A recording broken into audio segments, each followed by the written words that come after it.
Okay, x and y intercept if the equation looks like this. This equation is actually easier, okay? So remember, y-intercept is when x is 0. It's like the opposite, right? Because we're solving for the y-intercept, okay? So if x is 0, we cross this out, and we get 3y equals 12. Well, 3 times what is 12? 4. So then our y-intercept is 4. To find the x-intercept, that means our y is 0, and we're going to solve for the number that goes in for the x-intercept.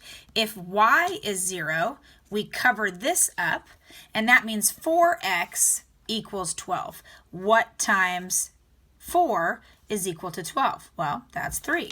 So your x-intercept is 3. Now, to sketch a graph, okay, we take a coordinate plane. My intercepts are 0, 4. So 0 on the x, 1, 2, 3, 4 up on the y. That's the y-intercept, so it goes on the y-axis. The x-intercept, here's the x-axis, is 0, 3. So that point is right here. I have my two intercepts. I use my ruler, and I draw a line with arrows at the end, and there's my line. Okay, now, same equation. Let's say we want to solve it for y to get y by itself. Okay, so the first thing I would do is pick up the 4x, put it on the other side. To do that, I have to make it negative. So we have 3y equals negative 4x plus 12. I just kind of scoot the 12 over to put the 4x in between. Does that make sense? I have to make it negative because I'm taking it off this side of the equation and I'm putting it on the other side of the equation. Okay, now I'm going to solve for y. Divide by 3.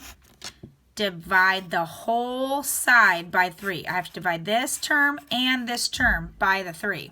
So I would get y equals negative 4/3 x plus 12 divided by 3 is 4. Okay, and this is called slope-intercept form, and we'll learn that more on Thursday. Okay, this form over here is called standard form because it helps us find our x and y intercepts. Whee!